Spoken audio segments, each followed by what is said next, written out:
ಶ್ರೀ ವಾಮನ ಪುರಾಣಂ 72ನೆಯ ಅಧ್ಯಾಯವು. ನಾರದರು ಪ್ರಶ್ನೆ ಮಾಡುತ್ತಾರೆ. ತಾವು ಈಗ ಹೇಳಿದ ಮರುತ್ತುಗಳೆಂಬ ದಿತಿಪುತ್ರರು ಪೂರ್ವದಲ್ಲಿ ಮರುನ್ಮಾರ್ಗದಲ್ಲಿ ಯಾರಾಗಿದ್ದರು? ಇದಕ್ಕಿಂತ ಪೂರ್ವಜನ್ಮದಲ್ಲಿ ಯಾವ ದೇವ ಗೋಷ್ಠಿಗೆ ಸೇರಿದ್ದರು?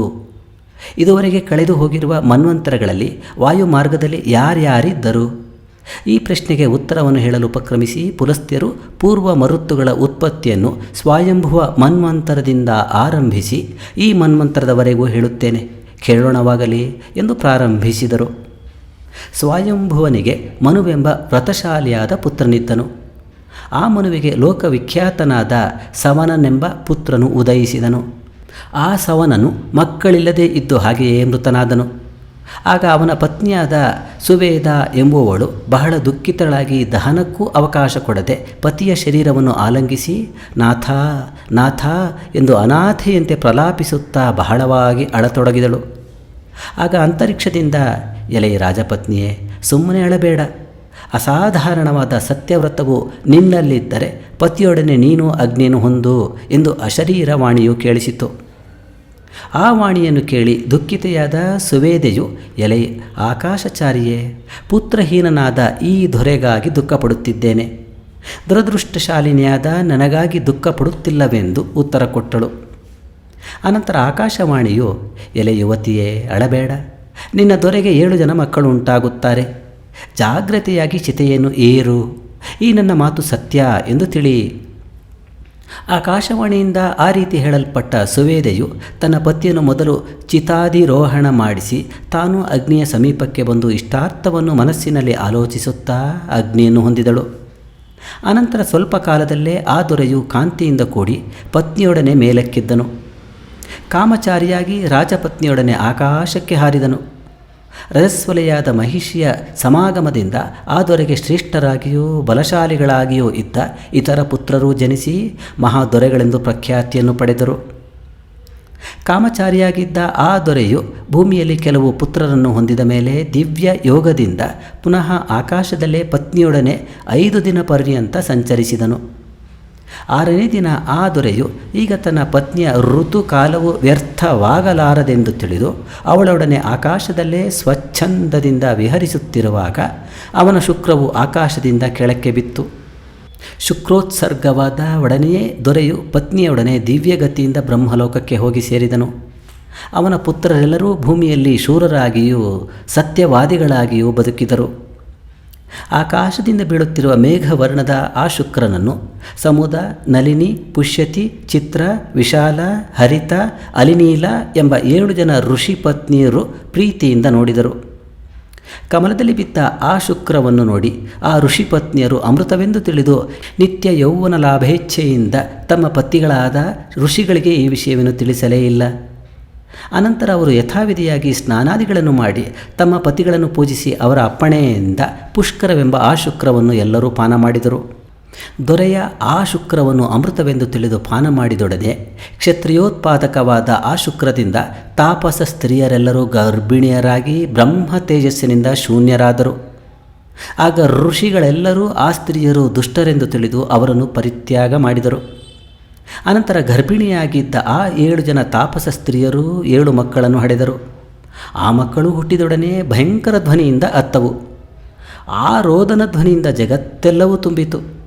ಇದನ್ನು ಕೇಳಿ ಚತುರ್ಮುಖನು ಅಲ್ಲಿಗೆ ಬಂದು, ಶೂರರೇ, ನೀವು ಅಳಬೇಡಿ ಎಂದು ಸಮಾಧಾನಪಡಿಸಿ, ಮರುತ್ತುಗಳೆಂಬ ಹೆಸರಿನಿಂದ ನಿಮಗೆ ಆಕಾಶದಲ್ಲಿ ಸ್ಥಿರವಾದ ಸ್ಥಾನ ಉಂಟಾಗುತ್ತದೆ ಎಂದು ಹೇಳಿ ಅವರನ್ನು ಕರೆದುಕೊಂಡು ಚತುರ್ಮುಖನು ಗಗನಾಚಾರಿಯಾಗಿ ಹೊರಟು ವಾಯುವನ್ನು ಕರೆದು ಅಪ್ಪಣೆ ಮಾಡಿದನು.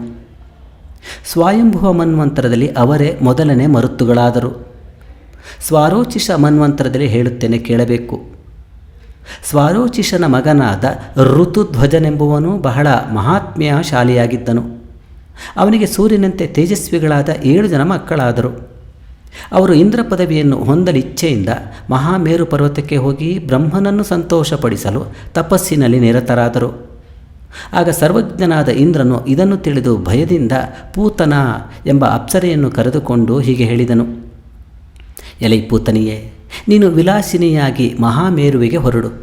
ಅಲ್ಲಿ ಋತುಧ್ವಜನ ಪುತ್ರರು ಮಹಾತಪಸ್ಸಿನಲ್ಲಿ ತೊಡಗಿದ್ದಾರೆ. ಅವರ ತಪಸ್ಸಿಗೆ ವಿಘ್ನವನ್ನುಂಟು ಮಾಡಿ ಅವರಿಗೆ ಸಿದ್ಧಿ ಉಂಟಾಗದಂತೆ ನೀನು ಮಾಡು ಎನ್ನಲು ಆ ರೂಪವತಿಯಾದ ಪೂತನಿಯು ಇಂದ್ರನ ಮಾತಿನಂತೆ ಅವರು ತಪಸ್ಸು ಮಾಡುತ್ತಿರುವ ಪ್ರದೇಶಕ್ಕೆ ಹೋದಳು. ಆಶ್ರಮದ ಸಮೀಪದಲ್ಲಿಯೇ ಮಂದೋದವಾಹಿನಿ ಎಂಬ ನದಿಯಲ್ಲಿ ಸ್ನಾನ ಮಾಡಲು ಆ ಸಹೋದರರೆಲ್ಲರೂ ಬಂದಿಳಿದರು. ಆಗ ಸುಂದರಾಂಗಿಯಾದ ಪೂತನಿಯು ಸ್ನಾನಕ್ಕಾಗಿ ಆ ಮಹಾನದಿಯಲ್ಲೇ ಇಳಿದಳು. ಸ್ನಾನ ಮಾಡಿ ಎದ್ದ ಅವಳ ಸುಂದರ ರೂಪವನ್ನು ನೋಡಿ ಈ ರಾಜಪುತ್ರರೆಲ್ಲರೂ ಕ್ಷುಭಿತೇಂದ್ರಿಯರಾದರು. ಆಗ ಕಾಮವಿಕಾರದಿಂದ ಅವರಿಗೆ ಶುಕ್ರೋತ್ಸರ್ಗವಾಗಲು ಮಹಾಶಂಕನ ಪತ್ನಿಯಾದ ಶಂಖಿನಿ ಎಂಬ ಜಲಚರವಾದ ಗ್ರಾಹವು ಅಂದರೆ ಮೊಸಳೆ ಆ ಶುಕ್ರವನ್ನು ಕುಡಿಯಿತು. ಆ ರಾಜಪುತ್ರರು ತಪೋಭಂಗದಿಂದ ಖಿನ್ನರಾಗಿ ತಂದೆಯ ರಾಜ್ಯವನ್ನು ಕುರಿತು ಹೊರಟು ಹೋದರು. ಆ ಅಪ್ಸರೆಯು ಇಂದ್ರನಲ್ಲಿ ಬಂದು ನಡೆದ ಸಮಾಚಾರವನ್ನು ಸತ್ಯವಾಗಿ ಹೇಳಿದಳು. ಅನಂತರ ಬಹು ದಿವಸಗಳು ಕಳೆದ ಮೇಲೆ ಶಂಖರೂಪಿಣಿಯಾದ ಆ ಗ್ರಾಹ ಪತ್ನಿಯು ಹೆಣ್ಣು ಮೊಸಳೆ ಬೆಸ್ತರ ಮಹಾಬಲೆಯಲ್ಲಿ ಬಿದ್ದು ಸೆಳೆಯಲ್ಪಟ್ಟಿತು. ಆ ಬೆಸ್ತನು ನೀರಿನಿಂದ ತೆಗೆದ ನಂತರವೂ ನೆಲದಲ್ಲಿಯೂ ಬದುಕಿಕೊಂಡಿದ್ದ ಶಂಖಿನಿಯನ್ನು ನೋಡಿ ಆಶ್ಚರ್ಯದಿಂದ ದೊರೆಗಳಾಗಿದ್ದ ಋತುಧ್ವಜಪುತ್ರರಲ್ಲಿ ಬಂದು ಅರಿಕೆ ಮಾಡಿದನು. ಯೋಗಿಗಳಂತೆ ಜ್ಞಾನಿಗಳಾಗಿದ್ದ ಆ ಮಹಾತ್ಮರು ಬಂದು ನೋಡಿ ಮನೆಗೆ ತೆಗೆದುಕೊಂಡು ಹೋಗಿ ಊರಿಗೆ ಸೇರಿದ ಕೊಳದಲ್ಲಿ ಬಿಟ್ಟರು. ಅಲ್ಲಿದ್ದ ಶಂಖಿನಿಯು ಕಾಲಕ್ರಮದಿಂದ 7 ಶಿಶುಗಳನ್ನು ಹಡೆಯಿತು. ಮಕ್ಕಳು ಹುಟ್ಟಿದೊಡನೆಯೇ ಶಂಖಿನಿಯು ದೇಹವನ್ನು ಬಿಟ್ಟು ಮೋಕ್ಷ ಮಾರ್ಗವನ್ನು ಹೊಂದಿತು. ಅನಂತರ ತಾಯಿ ತಂದೆಗಳಿಲ್ಲದ ಆ ಶಿಶುಗಳು ಜಲದಲ್ಲಿ ಸಂಚರಿಸುತ್ತಾ ಸ್ತನ್ಯಪಾನಾಭಿಲಾಷೆಯಿಂದ ಅಳತೊಡಗಿದವು. ಅದನ್ನು ಕೇಳಿ ಚತುರ್ಮುಖನು ಅಲ್ಲಿಗೆ ಬಂದನು. ಬಂದ ಚತುರ್ಮುಖನು, ಪುತ್ರರೇ, ಅಳಬೇಡಿ, ಸ್ವಸ್ಥರಾಗಿರಿ, ನೀವು ವಾಯುಸ್ಕಂದ ವಿಚಾರಕವಾದ ದೇವತೆಗಳಾಗುವಿರಿ ಎಂದು ಸಮಾಧಾನಪಡಿಸಿ ಅವರನ್ನು ದೇವತೆಗಳನ್ನಾಗಿ ಮಾಡಿ ವಾಯು ಮಾರ್ಗದಲ್ಲಿ ವಿಚಾರಕರನ್ನಾಗಿ ನಿಯಮಿಸಿ ವಿರಾಜವೆಂಬ ತನ್ನ ಮನೆಗೆ ಹೊರಟು ಹೋದನು. ಇವರು ಸ್ವಾರೋಚಿಷ ಮನ್ವಂತರದಲ್ಲಿ ನಿಯಮಿತರಾದ ಮರುತ್ತುಗಳು. ಉತ್ತಮ ಮನ್ವಂತರದ ಮರುತ್ತುಗಳ ಉತ್ಪತ್ತಿಯನ್ನು ಹೇಳುತ್ತೇನೆ ಕೇಳಿ. ಉತ್ತಮ ಮನುವಿನ ವಂಶದಲ್ಲಿ ನಿಷಾಧಾಧಿಪನೆಂಬ ರಾಜನಿದ್ದನು. ಸೂರ್ಯನಂತೆ ತೇಜಸ್ವಿಯಾಗಿದ್ದ ಆ ದೊರೆಯು ಪ್ರಶಸ್ತವಾದ ದೇಹ ಉಳ್ಳವನೆಂದು ಪ್ರಖ್ಯಾತಿ ಪಡೆದಿದ್ದನು. ಅವನ ಮಗನಾದ ಜ್ಯೋತಿಷ್ಮಾನನೆಂಬ ದೊರೆಯು ಬಹಳ ಧಾರ್ಮಿಕನಾಗಿ ಬದುಕಿದನು. ಅವನು ಮಕ್ಕಳಿಲ್ಲದಿದ್ದರಿಂದ ಪುತ್ರಾರ್ಥಿಯಾಗಿ ಗಂಗಾತೀರದಲ್ಲಿ ತಪಸ್ಸು ಮಾಡತೊಡಗಿದನು. ಸುಂದರಿಯಾದ ಬೃಹಸ್ಪತ್ಯಾಚಾರ್ಯನ ಪುತ್ರಿಯು ಅವನಿಗೆ ಪತ್ನಿಯಾಗಿದ್ದಳು. ಅವಳು ಸೃಷ್ಟ್ರೋಣಿ ಎಂಬ ಹೆಸರಿನವಳು. ಅವಳು ತಪಸ್ಸಿನಲ್ಲಿ ನಿರತನಾದ ಪತಿಗೆ ಪರಿಚಾರಿಣಿಯಾದಳು. ಅವಳು ಅವನ ತಪಸ್ಸಿಗೆ ಉಪಯೋಗಕರವಾದ ಫಲ, ಪುಷ್ಪ, ಸಮಿತ್ತು, ಜಲ ಮೊದಲಾದವುಗಳನ್ನು ಒದಗಿಸುತ್ತಾ ಅತಿಥಿ ಪೂಜೆಯನ್ನು ಚೆನ್ನಾಗಿ ಮಾಡಿದಳು. ಪತಿ ಶುಶ್ರೂಷೆಯಲ್ಲಿ ನಿರತಳಾದ ಅವಳು ಕುಶಳಾಗಿ ಕೇವಲ ನರಗಳಿಂದ ಕೂಡಿದರೂ ತೇಜಸ್ವಿನಿಯಾಗಿದ್ದಳು. ಒಂದಾನೊಂದು ಸಮಯದಲ್ಲಿ ಸಪ್ತರ್ಷಿಗಳು ರಮಣೀಯಳಾಗಿಯೂ ಕುಶಳಾಗಿಯೂ ಇರುವ ಇವಳನ್ನು ನೋಡಿದರು. ಸುಂದರಿಯಾದ ಇವಳ ತಪಸ್ಸಿಗೆ ಕಾರಣವು ಏನಿರಬಹುದೆಂದು ಊಹಿಸಿ ಆ ಸಪ್ತರ್ಷಿಗಳು, ನೀನು ನಿನ್ನ ಪತಿಯು ತಪಸ್ಸು ಮಾಡಲು ಕಾರಣ ಏನು ಎಂದು ಅವಳನ್ನು ಕೇಳಲು, ಪುತ್ರ ಪ್ರಾಪ್ತಿಗಾಗಿಯೇ ನಾವು ತಪಸ್ಸು ಮಾಡುತ್ತಿರುವೆವೆಂದು ಅವಳು ಉತ್ತರ ಹೇಳಿದಳು. ಆಗ ಸಪ್ತರ್ಷಿಗಳು ಅವಳ ವಿಷಯದಲ್ಲಿ ವರಪ್ರದರಾಗಿ, ನಿಮಗೆ ನಿಮ್ಮ ಗುಣಕ್ಕೆ ತಕ್ಕಂತೆ 7 ಜನ ಮಕ್ಕಳಾಗುತ್ತಾರೆ, ನೀವು ತಪಸ್ಸನ್ನು ಬಿಟ್ಟು ಹೊರಡಿರಿ ಎಂದು ಹೇಳಲು, ಆ ರಾಜರ್ಷಿಯು ಆ ಮಹರ್ಷಿಗಳ ಮಾತಿನಂತೆ ತಪಸ್ಸನ್ನು ಬಿಟ್ಟು ಪತ್ನಿಯೊಡನೆ ತನ್ನ ನಗರವನ್ನೇ ಸೇರಿದನು. ಅನಂತರ ಬಹುದಿನಗಳು ಕಳೆದ ಮೇಲೆ ಆ ರಾಜನ ಪಟ್ಟ ಮಹಿಷಿಯು ದೊರೆಯ ಸಮಾಗಮದಿಂದ ಗರ್ಭಿಣಿಯಾದಳು.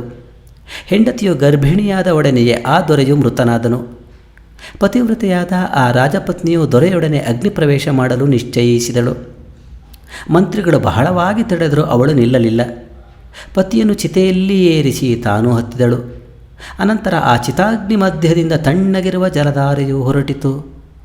ಆ ನೀರಿನಿಂದ ನೆನೆದ ರಾಜಪತ್ನಿಯು 7 ಭಾಗವಾದಳು.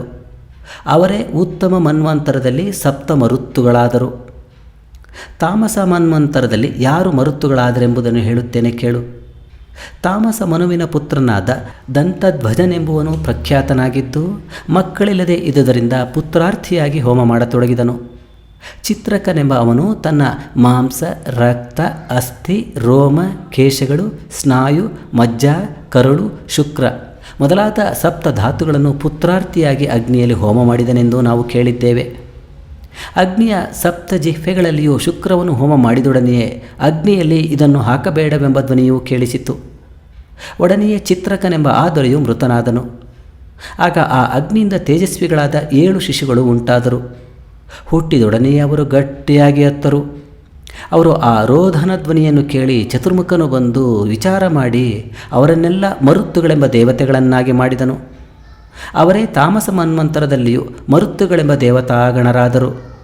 ಹಾಗೆಯೇ ರೈವತ ಮನ್ವಂತರದಲ್ಲಿಯೂ ಹುಟ್ಟಿದ ಮರುದ್ಗುಣಗಳನ್ನು ಹೇಳುತ್ತೇನೆ ಕೇಳು.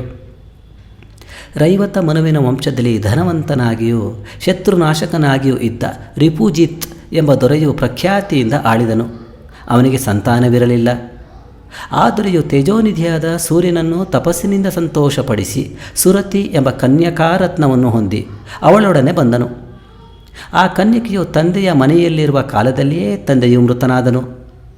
ಆಗ ಆ ಕನ್ಯಕೆಯು ಪಿತೃದುಃಖದಿಂದ ಸಂತಪ್ತಳಾಗಿ ದೇಹ ಪರಿತ್ಯಾಗ ಮಾಡಲು ಪ್ರಯತ್ನಿಸಿದಳು. ಆ ಸಮಯದಲ್ಲಿ ಸಪ್ತರ್ಷಿಗಳು ಬಂದು ಅವಳನ್ನು ತಡೆದರು. ಆಗ ಸಪ್ತರ್ಷಿಗಳೆಲ್ಲರೂ ಅವಳಲ್ಲಿ ಆಸಕ್ತರಾದರು. ಈ ದುಃಖವನ್ನು ಸಹಿಸಲಾರದೆ ಆ ಕನ್ಯೆಯು ಅಗ್ನಿಯನ್ನು ಹತ್ತಿಸಿ ಅದರಲ್ಲಿ ಬಿದ್ದಳು. ಆಗ ಋಷಿಗಳೆಲ್ಲರೂ ಅವಳನ್ನು ನೋಡುತ್ತಾ ಅದೇ ಭಾವನೆಯಿಂದ ತನ್ಮನಸ್ಕರಾದರು.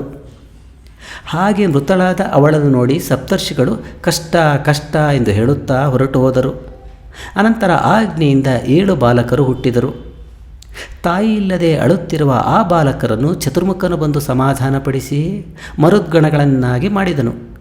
ಇವರೇ ರೈವತ ಮನ್ವಂತರದ ಮರುತ್ತುಗಳು.